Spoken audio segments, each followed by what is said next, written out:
তৃতীয় জরুরি কাজ, একটু কোরআন তেলাওয়াত করতে হবে, যে কোনো মূল্যে, কম হোক আর বেশি হোক। কমতে কমতে বলেছি অন্তত সূরা ইখলাস। সূরা ইখলাস সকালে 3 বার পড়ে আল্লাহকে বলতে হবে, এই যে আমি কোরআন মাজিদ পড়ি তার প্রমাণ এই যে সূরা ইখলাস পড়লাম। 4, দুইজন যেখানে বসে আছে সেখানে বসতে হবে না, যার নাম আড্ডা পিটা। দোকানে বসে সময় কাটাতে হবে না, 5 জন 7 জন মিলে দোকানে বসে গল্প করতে হবে, টিভি দেখতে হবে। এইটা হলো খুব নেক্কারজনক, নোংরা, জঘন্য স্বভাব, খারাপ মানুষের স্বভাব, বদ মানুষের স্বভাব। যাদের স্বভাব খারাপ, যাদের চরিত্র খারাপ, যারা মানুষের বদনাম করে, যারা মানুষের বদনাম শুনে, যারা ল্যাংটা বেটি ছেলে দেখে, তারা দোকানে বসে আড্ডা পিটে, মেয়েটা নাচে আর এরা কারোর বদনাম করে আর শুনে আর বসে থাকে। এইটা ত্যাগ করতে হবে।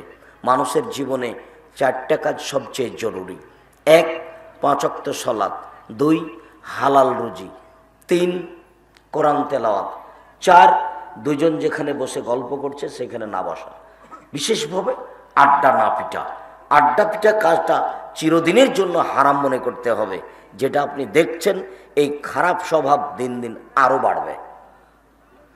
10 বছর পূর্বে পাড়ায় পাড়ায় এইভাবে দোকানে টিভি চলতো, ল্যাংটা মেয়ে নাচতো আর 15 জন 20 জন বসে থাকতো, এই স্বভাবটা ছিল না। মানুষ সারাদিন কাজ করেছে, এশার সালাত আদায় করেছে, করেনি, সব বাড়িতে শুয়ে গেছে। এখন রাত্রি 10টা, 11টা, 12টা পর্যন্ত দোকানে গল্প করতেই আছে, মেয়ে নাচতেই আছে, এইভাবে বদনাম চলতে আছে। নির্বাচন করে, কিসের নির্বাচন করে? নিজেরও চরিত্র নাই, যারা করছে তাদেরও নেই, এমনি চিল্লাচ্ছে অমুকের চরিত্র ফুলের মতো পবিত্র। হিসাব নিকাশ নেই, সিগারেট খায়, বদনাম করে আর দিন কাটায় পশু প্রাণীর মতো। বুঝেও বুঝে না ওরা, অন্তর আছে বুঝে না, দেখেও দেখে না ওরা, চক্ষু আছে দেখে না, শোনেও শোনে না ওরা, কান আছে শোনে না। উলাইকা কালা আনাম, তারা পশু প্রাণীর মতো, তারা গরু ছাগলের মতো, তারা কুকুর শ্রীলের মতো, বালহমাজাল বরন্তে তার চেয়ে খারাপ। আল্লাহ মানুষকে বলছেন যে ওরা কুকুর শ্রীগালের চেয়ে খারাপ। মানুষকে বলছেন। একটা মানুষ যদি দোকানে বসে 2 ঘন্টা আড্ডা পিটে বদনাম করে আর ল্যাংটা বেটি ছেলে দেখে চক্ষু ঠান্ডা করে, তো কুকুর শ্রীগালের চেয়ে খারাপ না ভালো? কুকুর শ্রীগাল তো কুকুর শ্রীগাল, তো মানুষ। ওখানে কেমনে বসে থাকে? ওর একটু শরম হয় না কেন? এটা শরম বোধ তার আসে না কেন? বাড়িতে ঢুকলে বউকে গালি দেয়, আর এখানে এসে দোকানে বসে আড্ডা পিটে। কত খারাপ স্বভাব, কত নোংরা স্বভাব, কত বর্বর স্বভাব। একজন মোমেন এটা করতে পারে? 4টা মানুষের জীবনে জরুরি কাজ মনে রাখতে হবে। বলছিলাম আল্লাহ রাসূল বললেন, মহিলারা যদি 4টা কাজ করতে পারে, জান্নাতের সব দরজা খোলা। 1, 5 ওয়াক্ত সালাত। 2, রমজান মাসের সিয়াম রোজা যেটা আসছে। 3, স্বামীকে মেনে চলা, তিতা লাগলেও মিঠা লাগলেও তাকে মেনেই চলতে হবে, এটাই আদেশ। 4, জেনায় লিপ্ত না হওয়া। এই 4টা কাজ যদি এরা করতে পারে, জান্নাতের সব দরজা খোলা। এই কথা মুহাম্মদ সাল্লাল্লাহু আলাইহি সাল্লাম বলেন। 4টা কাজ করে কোনো পুরুষ জান্নাতে চলে যাবে, এরকম সুযোগ পুরুষের নেই। এত বড় সুযোগ পুরুষকে দেওয়া হয়নি যে 4টা কাজ করলেই জান্নাতের সব দরজা খোলা, এরকম হিসাব পুরুষের জন্য নেই। যেখানে আল্লাহ রাসূল একটা কথা বলেছেন যে লোকটা হয়ে যায় সেই দিনের মতো যেদিন তার মা তাকে জন্ম দিয়েছে, এরকম কথা আল্লাহ রাসূল কয়েক জায়গাতে বলেছেন।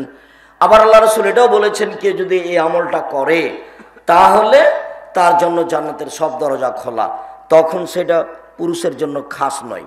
যেমন অজু করার পরে কেউ যদি বলে আশহাদু আল্লা ইলাহা ইল্লাল্লাহু ওয়াহদাহু লা শারীকা লাহু ওয়া আশহাদু আন্না মুহাম্মাদান আবদুহু ওয়া রাসূলুহু, তাহলে জান্নাতের সব দরজা খুলে দেওয়া হয়েছে। যাও। তো এইটা পুরুষ যদি অজু করার পরে বলে তো তাই, মহিলা যদি অজু করার পরে বলে তো তাই, একই, দুইজনেরই একই। মানে পুরুষের জন্য ভিন্ন কোনো মর্যাদা নেই। যেমন আল্লাহ রাসূল বলেছেন, কেউ যদি হজ করে আর হজটা যদি কবুল হয় তাহলে ও হয়ে যায় সেই দিনের মতো যেদিন তার মা তাকে জন্ম দিয়েছে, নিষ্পাপ হয়ে যায়। তো পুরুষ মানুষ যদি হজ করে কবুল হয়ে যায় তাহলে জন্মদিনের মতো হয়ে যায়, মহিলা মানুষ যদি হজ করে কবুল হয়ে যায় তাহলে জন্মদিনের মতো হয়ে যায়, নিষ্পাপ হয়ে যায়। তাহলে পুরুষের ভিন্ন কোনো মর্যাদা নেই। কে যদি অসুস্থ হয়, বিছানে পড়ে আছে, তবুও বলছে আলহামদুলিল্লাহ, অসুখ হলেই চট করে ডাক্তারের কাছে যেতে হবে, এই স্বভাব ভালো নয়। অসুখ বিসুখ হলে একটু ধৈর্যের পরিচয় দিতে হবে। মানুষের অসুখ হয়ই তার পাপ মোচনের জন্য। আল্লাহ রসুল বলছেন এই মহিলাটা জান্নাতে চলে গেছে।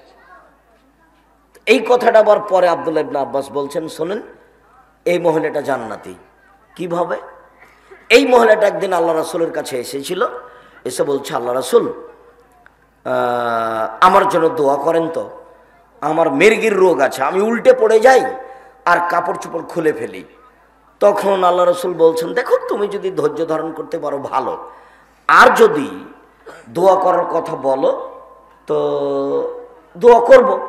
তখন আল্লাহ রসুলকেও বলছে যে ঠিক আছে, আমি আমার অসুখ বিসুখের উপরে ধৈর্য ধারণ করব, তবে আমি যেন কাপড় চোপড় খুলে না ফেলি, এই জন্য আপনি আল্লাহর কাছে একটু দোয়া করেন।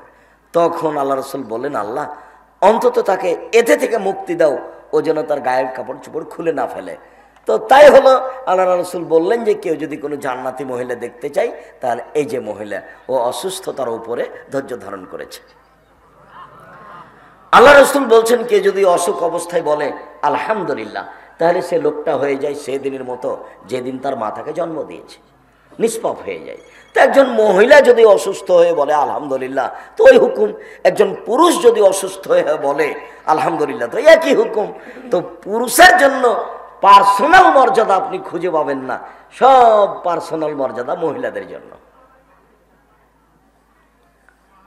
তো মহিলা মানুষ ওরাও জানে না যে আমি আসছি, আবার আজকে বৃষ্টি, এটাও পূর্ণ অনুকূলে নয়। আবার প্রায় সব বাড়িতে এখন টিভি, কেনই বা কষ্ট করে বক্তব্য শুনতে আসবে? সব মিলে পরিস্থিতি পূর্ণ অনুকূলে না হয়, আমরা কিছু মানুষ এসেছি, দু একজন মহিলা এসেছি, তারপরে বসে কিছুক্ষণ কথা শুনি। আমি আপনাদেরকে অনুরোধ করছি, বসে ভদ্রতা বজায় রেখে কথা শোনার চেষ্টা করুন, বিশেষ গুরুত্বপূর্ণ কোনো কিছু কথা। আর তোমরা যারা দায়িত্ব পালন করছো, ওইখানে একজন দাঁড়াবা আর এইখানে একজন দাঁড়াবা, মধ্যে কেউ দাঁড়িয়ে থাকতে পাবে না, হয় বসতে হবে নাহলে স্থান ত্যাগ করতে হবে। এই পাড়ার ছেলেরা ওইখানে একজন দাঁড়াবা আর এইখানে একজন দাঁড়াবা, যারা তোমরা দায়িত্ব পালন করছো, মাঝামাঝি কেউ দাঁড়িয়ে থাকতে পাবে না। সম্মানিত দিনী ভাই বোন, একদা আল্লাহ রসুল বলছেন যে খায়রুন নিসায়ে, সবচেয়ে ভালো মহিলা কে? তখনও স্বামীকে মেনে চলার কথাটা আসবে। যখনই বলি যে মহিলারা 4টা কাজ করতে পারলে জান্নাতের সব দরজা খোলা, তখন একটা কথা থাকে, তিতা লাগলেও স্বামীকে মানতে হবে, মিঠা লাগলেও মানতে হবে। তখন তারা বলে, আব্দুর রাজ্জাক সাহেব, আপনি তো বুঝতে পারছেন না, আমার স্বামীর মুখ এত খারাপ যে তার গালি দিলে তার মুখের দিকে তাকা যায় না, সে গালি প্রিয় মানুষ, একটু কিছু বললে মারতে আসে। বলেন তো আমি কেমনে তার সেবা করি, আমি তার কেমনে সাথে থাকি? আপনি যে বলছেন যে তিতা লাগলেও মানতে হবে, মিঠা লাগলেও মানতে হবে, তো মানা যে খুব কঠিন। কঠিন হলেও মানতে হবে, এটাই ঠিক। আপনার কষ্ট হচ্ছে আমি বুঝতে পারছি, এরপরেও মানা ছাড়া কোনো বিকল্প পথ নেই। আপনাকে আমি কয়েকটা হাদিস শোনাই, দেখেন সবটাতেই দেখতে পাবেন একই রকম কথা।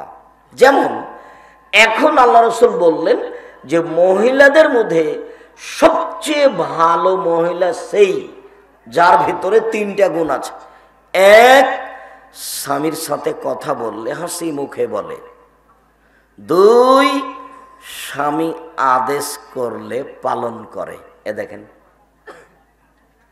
3, স্বামী বাড়িতে না থাকলে নিজেকে কন্ট্রোলে হেফাজতে রাখে, কারোর সাথে মোবাইলে গল্প করে না, নিজের মান-ইজ্জত হেফাজতে রাখে, এই তিনটে গুণ আছে যার, সেই হলো সবচেয়ে ভালো নারী।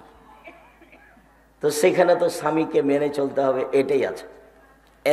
এক, স্বামীর সাথে কথা বললে হাসি মুখে বলে। দুই, স্বামী আদেশ করলে পালন করে। তিন, স্বামী যখন বাড়িতে থাকে না তখন কারোর সাথে গল্পে জড়ায় না, কারোর সাথে মোবাইলে প্রেমের কথা বলে না। এই হলো সবচেয়ে ভালো নারী। আবার দেখেন, একই কথায় আসবে। একদা আল্লাহ রাসূল ঈদের মাঠে গেলেন। ঈদের মাঠে গিয়ে পুরুষদের সালাত আদায় করার পরে কিছু বক্তব্য পুরুষদের সামনে দিলেন, তারপর মহিলাদের কাছে গেলেন। মহিলাদের কাছে গিয়ে বলছেন, ইয়া মাশারা নিসা তাসাদ্দাকনা, মহিলারা শোনো, তোমরা দান করো। আমি তোমাদেরকে অধিকাংশ মানুষই দেখছি জাহান্নামে নারী, জাহান্নামের অধিকাংশ মানুষই নারী। জাহান্নাম বলতে নারী আর নারী। তো তোমরা জাহান্নাম থেকে বাঁচার জন্য দান করো। দান কিন্তু জাহান্নাম থেকে মানুষকে বাঁচাতে পারে। তো তোমরা দান করো জাহান্নাম থেকে বাঁচার জন্য।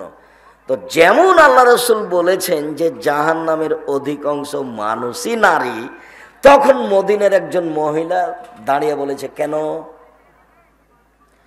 আমরা কেন জাহান্নামে বেশি যাব, এর কারণ কি? তখন দেখবেন কথা ওটা আবার আসলো। আল্লাহ রাসূল বললেন, শোনো, দুইটা কারণে ওরা জাহান্নামে বেশি যাবে। এক, স্বামীকে মানে না। দুই, মানুষের উপরে অভিশাপ করে বেশি বেশি। একই কথা হলো না? ঘুরে স্বামীকে মেনে চলাই আসলো। আল্লাহর নবী বললেন জাহান্নামের বেশিরভাগ মানুষই নারী। তো একজন মহিলা দাঁড়িয়ে বলল, কেন? তখন আল্লাহ রাসূল উত্তরে বললেন যে ওরা স্বামীকে মেনে চলে না। এক কথাই তো হলো। দেখেন আর একটা হাদিস পেশ করি, এটাও মহিলাদের মান সম্মান বেশি। আল্লাহ রাসূল বললেন, শোনো, নবীগণ জান্নাতে যাবেন, শহীদেরা জান্নাতে যাবে, সত্যবাদীরা জান্নাতে যাবে, তারপরে মহিলারাও জান্নাতে যাবে। এই কথা বলে আর একটু কথা লাগিয়ে দিলেন। লাগিয়ে দিয়ে বলছেন, ওইসব মহিলা জান্নাতে যাবে যাদের স্বামী একটু রাগ করলে স্বামীর হাত ধরে বলে, যতক্ষণ পর্যন্ত আপনি খুশি না হবেন ততক্ষণ পর্যন্ত আমি কোনো কিছু খাবো না। এ হলো জান্নাতি নারী। কি হলো? একই কথা হলো না? সবই সব একই সিরিয়ালের। যে কয়েকটা হাদিস পেশ করলাম সবটাতে কি আছে? স্বামীকে মেনে চলা। আবার এটা বলি আপনাকে, স্পষ্ট করি এটাই। আল্লাহ রাসূল বলছেন, নবীগণ জান্নাতে যাবেন, শহীদেরা জান্নাতে যাবে, সত্যবাদীরা জান্নাতে যাবে, মহিলারা জান্নাতে যাবে। তো মহিলারা জান্নাতে যাবে বলে কথাটা শেষ করলেন না, বললেন যে ওইসব মহিলা যাদের স্বামী কোনো সময় রাগ করলে কি করে, হাতটা ধরে বলে, যতক্ষণ পর্যন্ত আপনি খুশি না হবেন ততক্ষণ পর্যন্ত আমি কোনো কিছু মুখে দিব না। এ হলো কে? জান্নাতি নারী। সম্মানিত দিনী ভাই বোন, যেখানে আল্লাহ রাসূল বললেন যে চারটা জিনিস আছে যার, সবকিছু আছে তার, চারটা জিনিস আছে যার, সবকিছু আছে তার, চারটা জিনিস নেই যার, কোনো কিছু নেই তার, চারটা জিনিস আছে যার, সবকিছু আছে তার, ইহকাল আছে তার, পরকাল আছে তার। তখন তিনি এক নম্বরে বললেন আল মারাতু সলেহা, ভালো স্ত্রী, ভালো আচরণের স্ত্রী। তো ভালো আচরণ তো এটাতে গড়ে উঠবে যে স্বামীকে মেনে চলে। এক নম্বরে এটাই বললেন। আর দুই নম্বরে বললেন ভালো প্রতিবেশী। ভালো প্রতিবেশী, প্রতিবেশী বলতে একটা কথা মনে পড়ল। আল্লাহ রাসূল বলেছেন ধ্বংস তিনটা জিনিস আছে, ধ্বংস। ও একেবারে ধ্বংস হয়ে যাবে। এক ফিল মারা, স্ত্রীর মধ্যে ধ্বংস। স্ত্রী যদি ভালো না হয় তাহলে আপনার সংসার ধ্বংস হয়ে গেছে।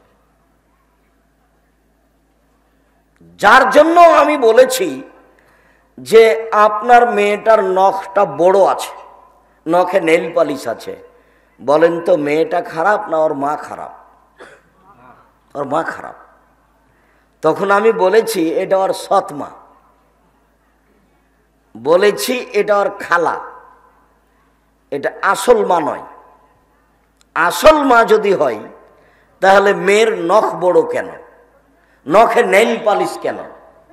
ইহুদি খ্রিস্টানদের পতিতালয়ের মেয়েদের বৈশিষ্ট্য হচ্ছে নখে নেইল পালিশ দেওয়া। ইহুদি খ্রিস্টানদের পতিতালয়ের মেয়েদের বৈশিষ্ট্য হচ্ছে নখে নেইল পালিশ দেওয়া, নখ বড় রাখা। তো আমাদের মুসলিম মেয়েদের নখ বড় থাকবে কেন, নখে নেইল পালিশ থাকবে কেন? তাহলে এই দোষ ত্রুটি সব মায়ের উপরে যায়। তখনই ওই হাদিসটা আমি বলি যে জাবের রাদিয়াল্লাহু তাআলা আনহু বলছেন যে একদা রাসূলের সাথে আমরা যুদ্ধ করে বাড়ি, এখন আমরা মদিনায় ঢুকবো। তো আল্লাহ রাসূল বলেন, এই থামো থামো থামো, এখানে বসো, আমরা রাতে এখানে থাকবো, সকালে বাড়ি যাব। তা আমি জাবের বললাম, আল্লাহর নবী, আমি নতুন বিবাহ করেছি, আমাকে বাড়ি যেতে অনুমতি দেন। এই কথা বলতে আল্লাহ, এবার চাই বসো। ওই বাচ্চা পাশ থেকে উঠছে, ওর দিকে খেয়াল করলে তো আপনি আমার কথা বুঝতে পারবেন না। কোনো বাচ্চা কিছুক্ষণ, অল্প সময়, আমিও বুঝতে পারিনি যে এত দেরি করে আসতে হবে। আমি বাসা থেকে বের হয়েছি দেরি করে, আবার এখানে এসে এত দেরি করে আসব, এটা হিসাব নিকাশের বাইরে চলে গেছে। তো এসেছি, আবার আবদুল্লার পরিবর্তে এসেছি, কিছু না বললেও মানায় না। আর অনেক দিন পরে এসেছি, 22-23 বছর পরে মনে হয়, এরকম আমার মনে হচ্ছে, অনুমান হতে পারে।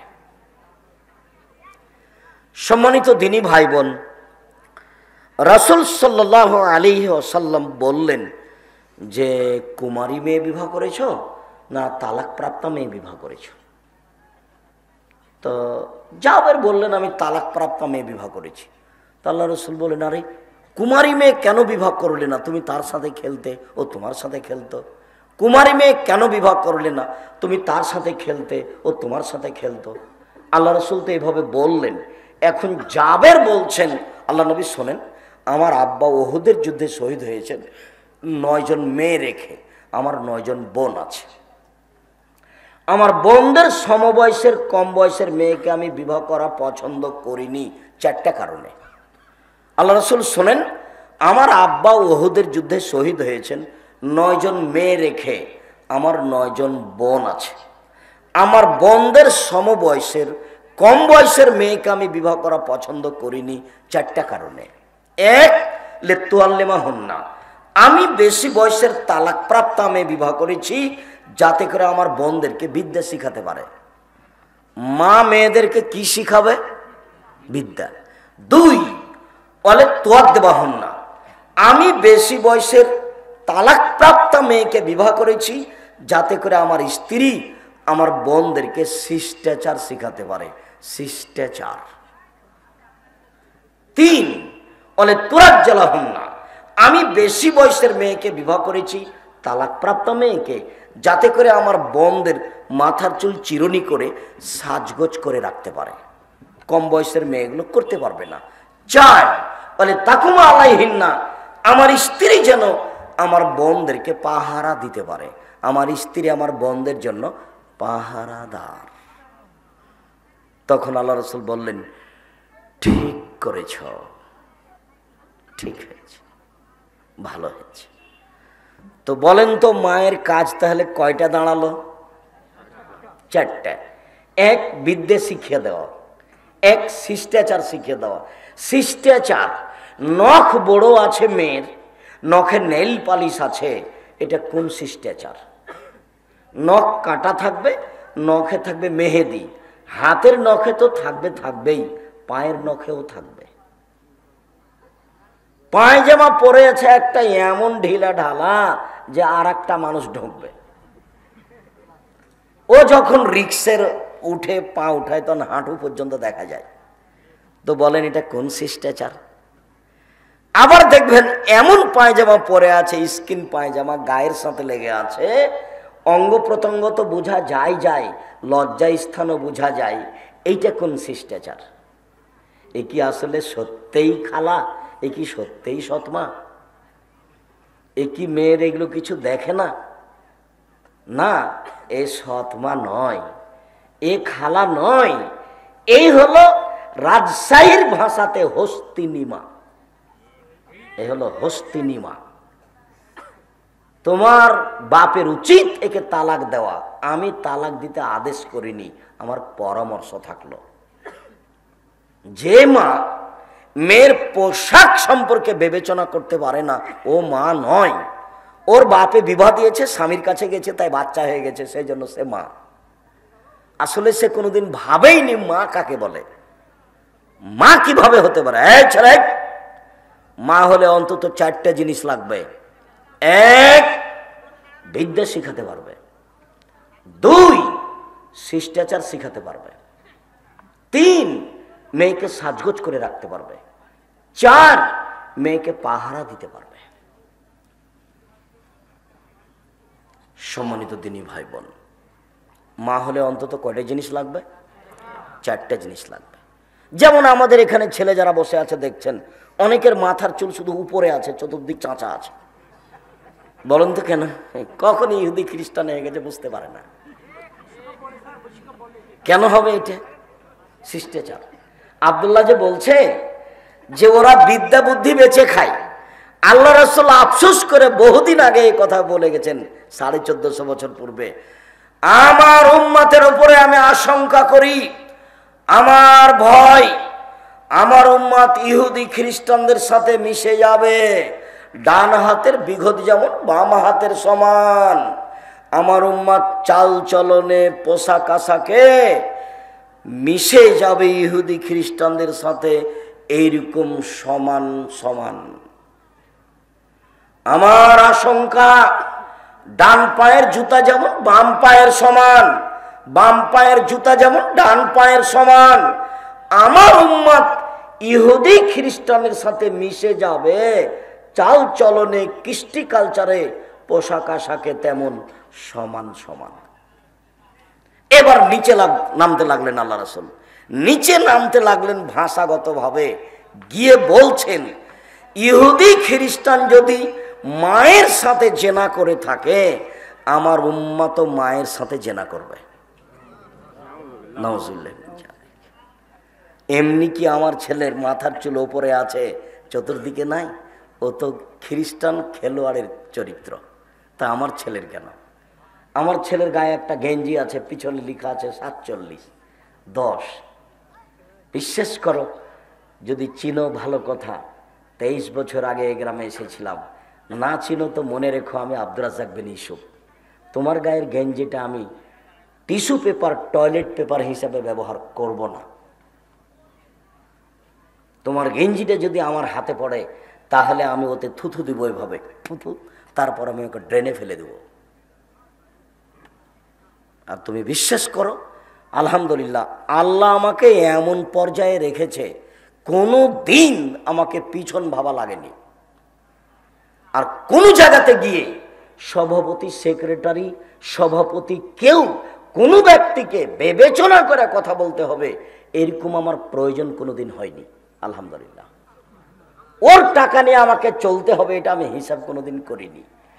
বাইতুল হাম জামে মসজিদ, জামিয়া সালাফিয়ার বাইতুল হাম জামে মসজিদে কেউ যদি খুতবা দেয়, তাহলে ওকে বিমানে নিয়ে আসি, বিমানে পাঠাই, ভালো খাবার দিই, 10,000 পাথেও দিই, যেটা এদেশের কেউ সাহস রাখে না। আপনাদের জামিয়া সালাফিয়া যেটা বাড়ির পাশে আছে, সেটা 30 বিঘা জমির উপরে। কত জমির উপরে? 30 বিঘা জমির উপরে। এখানে মদিনা বিশ্ববিদ্যালয়ের ডক্টর জায়েদ আল জোহানি আপনার বাড়ির এই বিশ্ববিদ্যালয়ে চলমান এখন শিক্ষক। এখানে 5 জন ইন্ডিয়ান শিক্ষক আছেন, দেশের তো আছে। জামিয়া সালাফিয়া 5,000 ছেলে মেয়ে পড়াশোনা করে। 300 শিক্ষক শিক্ষিকা আছেন, যাদের প্রতি মাসে বেতন লাগে 32 লক্ষ প্রতি মাসে। রামাজানে লাগে 48 লক্ষ, কুরবানিতে লাগে 48 লক্ষ। প্রত্যেক দিন বিকালে টিন মিস্ত্রি, রাজমিস্ত্রি, স্যানিটারি মিস্ত্রি, কত যে মিস্ত্রি আছে, ওদের বিল নিম্নে 40,000 থেকে নিয়ে 80,000 থেকে কোনো দিন লাখের মতো বিল আছে। আর যেটা আপনাদের জামিয়া সালাফের রূপগঞ্জ নারায়ণগঞ্জ, যেটা সামনে বৃহস্পতিবার শুক্রবারের সম্মেলন, সেটা হলো 51 বিঘা জমির উপরে, যার 22 বিঘা মেয়েদের জন্য, প্রায় সব জমি কিনা। সেখানে একটা মসজিদ তৈরি হচ্ছে 2 একর 6 বিঘা জমির উপরে, যার একতলাতে 10,000 মানুষ সালাত আদায় করতে পারবে। কোনদিন কোনো ব্যক্তিকে বিবেচনা করে কথা বলতে হবে, ওর টাকার দিকে আমাকে চেয়ে থাকতে হবে, এরকম কোনো একদিন 1 ঘন্টা আমার কাছে আসেনি। আল্লাহ আমাকে ওর চেয়ে উপরে রেখে দিয়েছে। এমনিতেই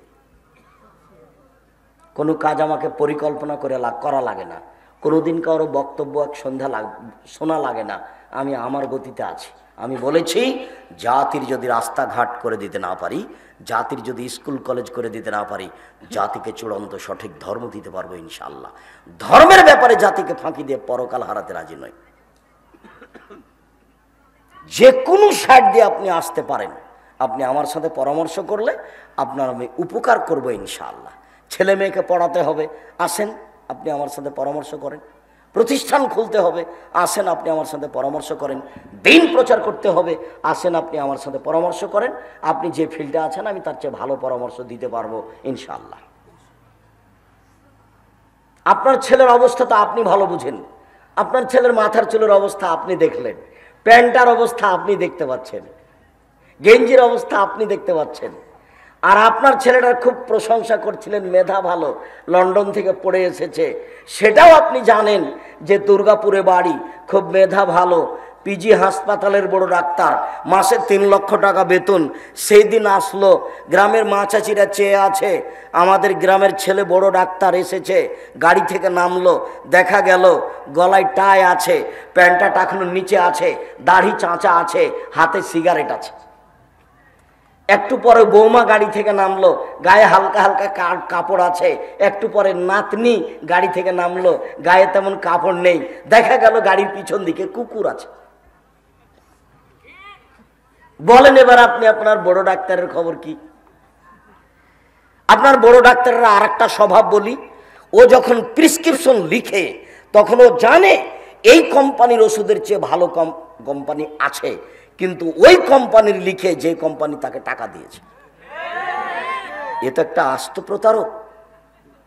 একে আপনি মানুষ করলেন কেন? আপনার টাকাও লস, সবই লস, ছেলেও লস, মেয়েও লস, সবই লস। ধর্ম অত সহজ, বিচারের মাঠ অত সহজ। আপনি আর আমি যেটা বুঝেছি সেটা বিচারের মাঠ নয়। যখন আল্লাহ রসুল বললেন যে 3 শ্রেণীর মানুষ জান্নাতে যাবে না, তখন আপনাকে আর আপনার মেয়েকে শক্তভাবে বললেন, তাতে বললেন পুরুষের বেশধারী নারী জান্নাতে যাবে না। যারা পুরুষের জুতা স্যান্ডেল পরে, শার্ট প্যান্ট পরে, কোট পরে, পুরুষের পোশাক পরে, এরা জান্নাতে যাবে না। আর আপনার ব্যাপারে বললেন যে ব্যক্তি দায়ুস ও জান্নাতে যাবে না। হজ করলেও হবে না, তাহাজ্জুদ পড়লেও হবে না, তাসবিহ টিপলেও হবে না, দায়ুস জান্নাতে যাবে না। আপনি সব মিলিয়ে হিসাব করে দেখেন, আপনি তিনি। আপনার মাথায় টুপি থাকলে কি হবে? আপনি হজ করলে কি হবে? তাহাজ্জুদ পড়লে কি হবে? ঘুরে তো আপনি ওখানেই আছেন। 3 চিল্লাই গেলে কি হবে? সম্মানিত দিনী ভাই বোন, বলছিলাম উপস্থিত বৈঠকের দিনী মুসলিম বোন, মা হলে 4টা জিনিস লাগে। 1, ছেলে মেয়েকে শিক্ষা দিতে হবে। 2, ছেলে মেয়েকে শিষ্টাচার শিখাতে হবে। আরে মা জানে না যে বাচ্চার পাঞ্জাবিটার, প্যান্টার, কোটটার, জামাটার কোন হাতটা আগে ঢোকাতে হবে গায়ে। বাচ্চাটা তার 1 বছরের, ওকে জামা কে পরিয়ে দেয়? ওর মা পরিয়ে দেয়। তো কোন হাত আগে ঢোকায়? ও বিবেচনা করে না কোন হাত আগে ঢোকাতে হবে? ডান হাত। মানে এটা স্বাভাবিকভাবে বুঝার সুযোগ নাই। এই ধর্মের নাম ইসলাম, আর যে মেনে চলে তার নাম মুসলিম। একটা হিন্দু মেয়ের ধর্ম আছে, বিবাহ হলে সিঁথিতে কি দেয়? সিঁদুর দেয়। হাতে একটা কি রাখে? শাখা রাখে। ওর ধর্মের দাম আছে, ও হিন্দু ধর্ম। বিচারের মাঠে তার এক নেকি নেই। আর আমি মুসলিম, আমার চলা নেকি, আমার বলা নেকি। আমি যদি চলতে চলতে একটা ইঁটে আঘাত পাই, তাতে আমার নেকি। আমি জামা পরি, তাতে নেকি। আমি হাঁটি, তাতে নেকি। সুবহানাল্লাহ বলি, তাতে নেকি। কাজ করি, তাতে নেকি। আমার পুরো জীবনটাই নেকি দিয়ে জড়ানো। আমি ছেলের গায়ের জামাটাই এমনি পরিয়ে দেব? ছেলের পায়জামাটা প্যান্টটা আমি এমনি পরিয়ে দেব? বাচ্চাটাকে নিয়ে মা ঘুমাতে যাচ্ছে, খাওয়াচ্ছে, দুধ খাওয়াচ্ছে। কিভাবে দুধ খাওয়াবে? বিসমিল্লাহ বলবে, ডান কাতে বাচ্চাকে নিয়ে শুইবে। মা তো কোনোদিন জানে না, ও তো হস্তিনী মা। ও ভালো রান্না করতে জানে, সেই জন্য প্রশংসা করছে। ওর বাপও বোঝে না বউ কাকে বলে। সব এমনি পশু প্রাণীর মতো। বুঝে না, ওরা অন্তর আছে, বুঝে না। দেখে না, ওরা চক্ষু আছে, দেখে না। শোনে না, ওরা কান আছে, শোনে না। উলাইকা কালানাম, তারা পশু প্রাণীর মতো, তারা গরু ছাগলের মতো, তারা কুকুর শ্রীগালের মতো, বালু মাজাল, বরং তার চেয়ে খারাপ। এ কথা আল্লাহ বলছেন, এই কথা মানুষকে বলছেন আল্লাহ। এই কথা আল্লাহর নবী বলেননি। এই কথা আল্লাহ বলছেন, এই কথা আল্লাহ মানুষকে বলছেন। সম্মানিত দিনী ভাই বোন, রাসূল সাল্লাল্লাহু আলাইহি সাল্লাম একদা বললেন, আফজালহু, সম্পদের মধ্যে সবচেয়ে দামি সম্পদ, সম্পদের মধ্যে সবচেয়ে দামি সম্পদ এক, লেসানুন যাকির, ওই জিহ্বা যে জিহ্বা সুবহানাল্লাহ, আলহামদুলিল্লাহ, আল্লাহু আকবার বলতে পারে। দুই, ওই অন্তর যে অন্তর অল্পতেই খুশি। দুর্গাপুর বাজারে বাপে বলে গেছে বেগুনটা বাজারে নিয়ে আয়, তো বাপ সকালেই চলে গেছে, গিয়ে দেখছে 30 টাকা কেজি বেগুন। তো ছেলে যখন বাজারে পৌঁছেছে 12টার দিকে, তখন বেগুন হয়ে গেছে 20 টাকা কেজি। তখন সারা দিন বাপ ছেলেকে গালি দিচ্ছে, হ্যাঁ বেয়াদব, তুই ঠিক মতো আলি না, তোর কারণে টাকাটা কমে গেল, সকালে আসলে 30 টাকা পাওয়া যেত। এই যে গালি দিচ্ছে, খুব বিরক্ত। 7 দিন যাবত ওই কথা তাকে বলছে এই ছেলেকে, কিন্তু একবারও বলে না যাক আব্বু, যা হয়েছে আলহামদুলিল্লাহ, এর চেয়ে তো কমে যেতে পারতো, তো 20 টাকা হয়েছে আলহামদুলিল্লাহ। এই কথা বাপ একবারও বলে না। এই অন্তর ভালো নয়। যে অন্তর যা দিয়েছে আল্লাহ তাতে আলহামদুলিল্লাহ বলে, সেটা হলো দামি সম্পদ। 3, ওই স্ত্রী সবচেয়ে ভালো যে তার স্বামীকে দিনের উপরে সহযোগিতা করতে পারে, ইবাদতের উপরে সহযোগিতা করতে পারে, সৎ কাজের উপরে সহযোগিতা করতে পারে। স্বামী হলেন হাই স্কুলের হেডমাস্টার। সকালে যখন যায় তখন তার স্ত্রী তাকে জামা কাপড় দিয়েছে, জানে যে তার জামাতে কোনো টাকা ছিল না। বিকালে যখন আসলো তখন একটা বড় মাছ কিনে নিয়ে চলে এসেছে। তো খুশি হয়ে রান্না করছে, একবার জিজ্ঞাসা করলো না ব্যাপারটা কি, তুমি তো টাকা নিয়ে যাওনি, বড় মাছ কিভাবে আনলে? আরে ও ছাত্রদের ফর্ম ফিলাপের টাকাটা নিয়ে না, ওই 3000 টাকা এক ছেলে দিয়ে গেছে, ওই 1000 টাকা ওখানে রেখে 2000 টাকা নিয়ে মাছ কিনে নিয়ে চলে এসেছে। তো স্বামী স্ত্রী কি করবে দেখেন। আমি দুর্গাপুরের কোন থানা এটা? দুর্গাপুর থানার গ্রামের মেয়ে, অল্প কিছুতেই খুশি। আপনার সামনে মাছটি রান্না না করে আমি মাটিতে পুঁতে দিলাম। আমার দেহে স্বাস্থ্যকালীন এরকম মাছ রান্না করব না। যা হবে হবে, শুলি হবে না হয় ফাঁসি হবে, তালাক হবে না হয় হবে না। আমি জেনে শুনে আমি তার স্ত্রী হিসেবে অবৈধ টাকার মাছ রান্না করে দিতে পারি না। শোনেন, আপনাকে আমি খুব ভালোবাসি। আমি নিজেকে আপনার 2 পায়ের নিচে রেখে বিলিয়ে দিয়ে আপনার সেবা করে বাকি জীবনটা শেষ করতে চাই। আমার পক্ষ থেকে কোনো প্রকার অভিমান থাকিবে না, আমার পক্ষ থেকে কোনো প্রকার আপত্তি থাকিবে না। আপনি আমার একটা কথা শোনেন, আপনি মসজিদে যাবেন এশার সালাত আদায় করতে, এশার সালাত আদায় করে বাসায় চলে আসবেন, আমরা 2জন খানা পানি খেয়ে একসাথে আল্লাহর নাম নিয়ে দোয়া পড়ে ঘুমিয়ে যাব। আপনি ঘন্টার ঘন্টা দোকানে বসে থাকবেন, এই আচরণ আমি গ্রহণ করতে রাজি নই। শোনেন, আমার জীবনে আমি কোনোদিন অভিমান করব না। অভিমান কি জিনিস? অভিমান কি জিনিস শোনো, এইবার রোজা ঈদে একটা শাড়ি কিনে দিও, এর নাম অভিমান। রোজা আসার আগেই আমাকে একটু আমার মায়ের বাসা থেকে ঘুরিয়ে নিয়ে আসিও, এটা হলো অভিমান। ব্যস্ততার কারণে ওর মায়ের বাড়ি নিয়ে যেতে পায়নি, টাকার সুবিধা হয়নি, তখন শাড়িও কিনতে পারেনি। তখন শয়তান ওকে বলছে, বল না তোর স্বামীকে, বল না তোর স্বামীকে, তুমি আমাকে কোনোদিন কিছুই দাও না। তখন ও বলছে স্বামীকে, দেখো তোমার কাছে রমজানে চেয়েছিলাম এই বলেছিলাম, তুমি একটা কথাও মানোনি, তুমি আমার কোনো কথাই মানো না। অভিমান করতে হবে না, তাহলে শয়তান কোনো সুযোগও পাবে না। আমাদেরও তো সংসার আছে, বিশ্বাস করেন। আমি আব্দুর রাজ্জাক বিন ইউসুফ বলছি, আমার সংসার 90 সালে চালু হয়েছে। কত সালে? 90 সালে। এখন পর্যন্ত কোনো অভিমানের কথা আমার জানা নাই। আমি কোনোদিন হাত পা মোজা ছাড়া বাড়ির বাইরে যেতে দেখিনি। বিবাহের 11 দিন পর থেকে প্রতিষ্ঠানের প্রধান শিক্ষিকা, প্রতিষ্ঠানে ঢুকলে একটা মেয়ে দৌড়িয়ে এক জায়গা থেকে আর এক জায়গায় যেতে পারবে এরকম সাহস করে না। কই আমরা কোনোদিন অভিমান দেখিনি। প্রতিবাদ, কোনোদিন প্রতিবাদ করব না। প্রতিবাদ, এটা বললেন কেন?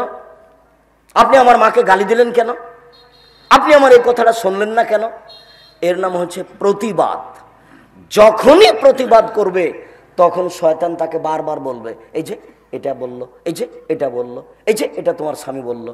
তখনও প্রতিবাদ করে, তখন ওও বলে, গালি দিয়েছি তাতে কি হবে? হ্যাঁ তুমি গালি দিবে কেন? তোকে তালাক দিয়ে দেবো, যা। 1 তালাক 3 তালাক 100 তালাক দিলাম, যা। এবার বুদ্ধি, তালাক যে 3টা হয়ে গেছে, হুজুর কি করতে হবে? বলে 1 রাতের জন্য বিবাহ দিতে হবে। ইহিল্লা বিবাহ, ইন্না লিল্লাহি ওয়া ইন্না ইলাইহি রাজিউন। তো চলেন আব্দুর রাজ্জাক সাহেবের কাছে যাই। কি করতে হবে ভাইজান? ঘটনায় 2টা ছেলে আছে, খুব ভুল হয়ে গেছে ভাইজান, ইন্না লিল্লাহি ওয়া ইন্না। 2টা ছেলে আছে, ছেলে দুটার দিকে লক্ষ্য করে বিবাহটা যদি, আমার বউটা যদি ফিরিয়ে পাওয়া যেত, কোনো সমস্যা নেই। কতদিন হলো তালাক দেওয়া? বলে 7-8 দিন হলো। আচ্ছা আচ্ছা, বউ ফিরিয়ে নিয়ে আসেন, কোনো সমস্যা নেই। 1 তালাক হয়ে গেছে বউ। তো বলছে না, আমি মজাক করে দিয়েছিলাম। মজাক করে দিলেও হবে, তৎ করে দিলেও হবে, তালাক শব্দ মুখ দিয়ে বের করলেই তালাক হবে, এর জন্য তওবা চলে না। বলছে আমাদের এলাকার হুজুর যে আমাদেরকে তওবা করে বউ পাঠিয়ে দিয়েছে, তো এটি কি পাপ যে তওবা করালো হুজুর? হুজুরই তো জানে না তালাক কি জিনিস। তালাক দাও কি পাপের কাজ? আল্লাহ বলছেন তালাক দাও প্রয়োজনে, নবী বলছেন তালাক দাও প্রয়োজনে। তো তালাক দেওয়া নবীর আদেশ, তালাক দেওয়া আল্লাহর আদেশ। তোমার সংসার চলে না, তুমি তালাক দাও। তো তালাক দিলে তওবা করতে হবে কেন? আবার কোন কথা? তালাকের যেটা নিয়মিত বিধান সেটা চলে। একটা জিনিসের সাথে মজাক চলে না, সেটার নাম তালাক। একটা জিনিসের সাথে মজাক চলে না, সেটার নাম বিবাহ। একটা ছেলেকে বলছে দেখতে খুব ভালো লেগেছে, তখন বলছে এই ছেলে আমার মেয়েকে তোমাকে দিয়ে দিলাম। তখন ছেলেটা বলছে ঠিক আছে নিলাম, বিবাহ হয়ে গেছে। বাপের খুব দাম আছে। মেয়ে যদি নিজে নিজে কোর্টে 1000 বার বিবাহ বসে, বিবাহ হবে না। কোর্টের বিবাহ বাতিল, কোর্টের বিবাহ বাতিল, কোর্টের বিবাহ বাতিল। আল্লাহ রাসূল বলছেন আইমা ইমরাতিন নাকাহাত বেগের ইজনে ওয়ালিহা ফানিকাহ বাতিল, ফানিকাহ বাতিল, ফানিকাহ বাতিল। যে কোনো মেয়ে যদি নিজে নিজে বিবাহ বসে, সে বিবাহ বাতিল, সে বিবাহ বাতিল, সে বিবাহ বাতিল। আবার বলছেন যে কোনো মেয়ে নিজে বিবাহ বসবে, ফাইয়া জানিয়া, ও ব্যভিচারণী, ও ব্যভিচারণী, ও ব্যভিচারণী। আবার আল্লাহ রাসূল বলছেন লা তুজাব্বিজুল মারাতাল মারাতা লা তুজাব্বিজু নাফসাহা। কোনো মহিলা কোনো মহিলার বিবাহ দিতে পারে না, কোনো মহিলার নিজে নিজে বিবাহ বসতে পারে না, কোনো মহিলা কোনো মহিলার বিবাহ দিতে পারে না, কোনো মহিলা নিজে নিজে বিবাহ বসতে পারে না। খালা বলেছে শোন ছেলেটা খুব ভালো, তোর বাপ বিবাহ দিবে না, তুই আমার কাছে চলে আয়, আমি বিবাহ দিয়ে দিব। খালা সুন্দর করে নিজের বোনের বিবাহ দিয়ে দিয়েছে। আরে খালা কখন কখন পুরুষ মানুষ হয়েছে। ফুফু বলছে যে ছেলে খুব ভালো, তোর বাপ এগুলো বুঝে না, আয় আমি বিবাহ দিয়ে দিচ্ছি। তো ফুফু ভাস্তির বিবাহ দিয়ে দিয়েছে। তো কোর্টেরও বিবাহ, ফুফুরও বিবাহ একই। ফেকার বইয়ে লেখা আছে, কেউ যদি বলে এটা আমার বউ, রাস্তায় হাঁটছে, একটা মেয়েকে বলছে এটা আমার বউ, তো দুইজন সাক্ষী বলছে হ্যাঁ আমরা সাক্ষী দিচ্ছি এটা তোমার বউ, তো বিবাহ হয়ে গেছে, যার কারণে কোর্টের বিবাহ চলছে। তা আল্লাহ রসুল তো এই কথা বলেননি, আল্লাহ নবী তো এই কথা বলেননি। আল্লাহ রসুল বলছেন না নেকাহিল্লা বেওয়ালিন, অভিভাবক ছাড়া বিবাহ হয় না। আল্লাহ নেকাহিল্লা বে শাহেদানে, দুজন সাক্ষী ছাড়া বিবাহ হয় না।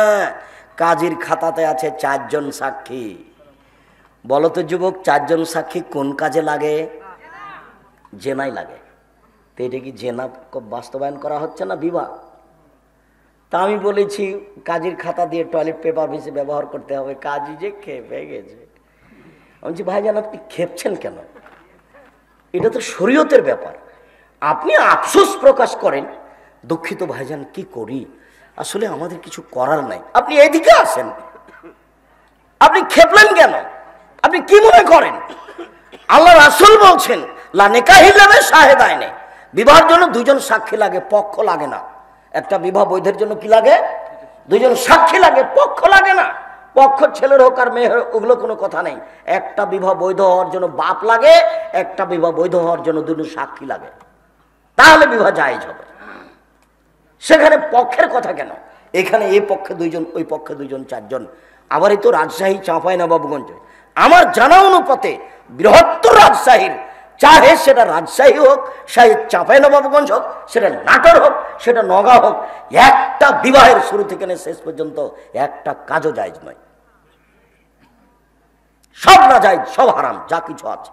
আর রংপুর, দিনাজপুর, লালমনিরহাট, নীলফামারী, কুড়িগ্রাম, পঞ্চগড়, ঠাকুরগাঁ আরো খারাপ। চট্টগ্রাম, সিলেট, বরিশাল তার চেয়ে বেশি খারাপ। রংপুর, দিনাজপুর, লালমনিরহাট, নীলফামারী, কুড়িগ্রাম, পঞ্চগড়, ঠাকুরগাঁ ওইসব জায়গাতে বর যখন যাবে তখন বিবাহের বৈঠকে এভাবে বসে থাকতে হবে, মুখ খুলতে পাবে না। যদি মুখ খুলে তাহলে সব পরিবেশের লোক বলবে ছি ছি ছি ছি ছি ছি, এ বিবাহ দেওয়া যাবে না, এ বিবাহ ভেঙে দাও, ছেলে ভালো নয়। তার মধ্যে আমিও আছি, আমিও বিবাহের বৈঠকে বসেছি, তো মোহরের কথা তো আমার সাথে হচ্ছে। আমি বলছি মোহর এত হবে, তো আমার মামা শ্বশুর যিনি, উনি লাফ দিয়ে উঠে বললেন এই বিবাহ উঠিয়ে দাও। আরে বরের কথা বলে, বিবাহ উঠিয়ে দাও। আমার মামা শ্বশুর বাড়িতে গিয়ে এত হইচই শুরু করলো, কেউ যখন তার কথা মানেনি তখন ব্যাগ বকচা নিয়ে বাড়ি চলে গেছে। এটা আব্দুল্লাহর মা নানির নানার ঘটনা। এইটা হলো রংপুর, দিনাজপুর, যেটা বাস্তব এখনো বলা হয়নি। বিবাহ যেখানে পড়াতে যায়, মেয়ে যেখানে থাকে, 15-20 জন যায় একসাথে, গিয়ে বলে অমুক নিবাসী অমুক, এত টাকা নগদ, এত টাকা বাকিতে তোমাকে বিবাহ করতে এসেছে, তুমি তাকে স্বামী সত্ত্বে কবুল করো। তখন মেয়েটা বলে কবুল করলাম, 3 বার বলিয়ে নেই। তারপরে ওরা সবাই বর যেখানে বসে আছে সেখানে এসে দাঁড়ায়। তখন এই বসে থাকা লোকগুলি বরের সাথে যারা বসে আছে ওরা বলে আপনারা কে? তখন বলে আমরা এই বিবাহের উকিল। তো বসে থাকা লোকগুলি বলে মেয়ে কবুল করেছে? জি করেছে। তখন বলে আপনারা শুনেছেন? জি শুনেছি। তাহলে বসেন। মনে হচ্ছে যে হিন্দুদের বিবাহ লেগেছে, কলার গাছের চতুর্দিকে ঘুরে।